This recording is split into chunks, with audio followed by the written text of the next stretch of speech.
Dear Mom and Dad, dear sister, dear brother, dear loved one, I know that you believe in God, and I do not. You fear that hell awaits the non-believer, but I will not. You accept the Bible as true, but I cannot. Throughout recent months and years, you've stood on my doorstep, made countless phone calls at all hours of the day and night, sent me long letters, given me books and sermons, invited me to church, and prayed nonstop for my salvation. And after all the pleading, the raised voices, the confusion, anger, and tears, after all we've been through, I know how frustrating it must be that I still do not see things your way. Please know that I'm equally frustrated because you demand boundaries of respect for your own worldview while continuing to intrude and interfere uninvited into mine. This brings us to a critical moment where I must say some difficult things and draw a very clear line in the sand.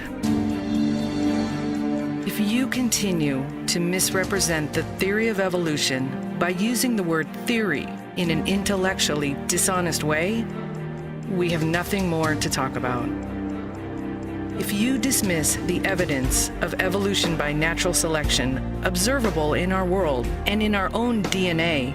and you instead believe that our true origins involve a lonely, floating being in outer space and a naked man and woman in a sacred garden with an enchanted tree and a talking snake, we have nothing more to talk about.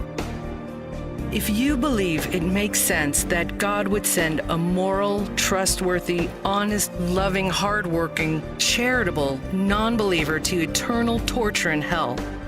yet would allow a serial killer to enter heaven after a deathbed conversion, we have nothing more to talk about.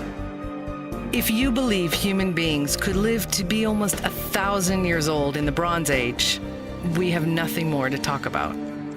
If you believe that a church, God's house, should ever need to buy an insurance policy against disaster, we have nothing more to talk about. If you'd pay a $2,000 insurance deductible toward an invasive surgical procedure performed by trained doctors, recover over a period of weeks with prescription medications invented by scientists, and then thank God for his divine healing, we have nothing more to talk about. If you believe it's moral and righteous to thrust the tip of a sword into the beating heart of a baby,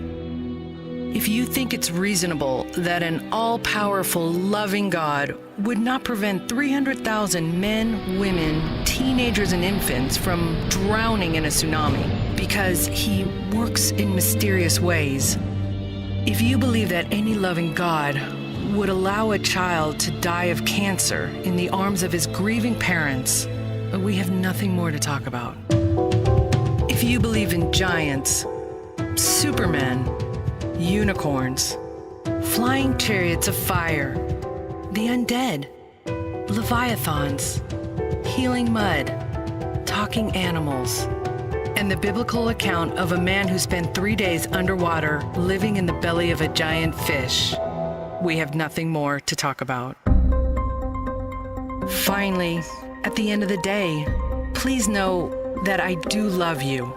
But after all these unbelievable stories have been brought to light, if you still believe the burden of proof is on me, that my position is the unreasonable one,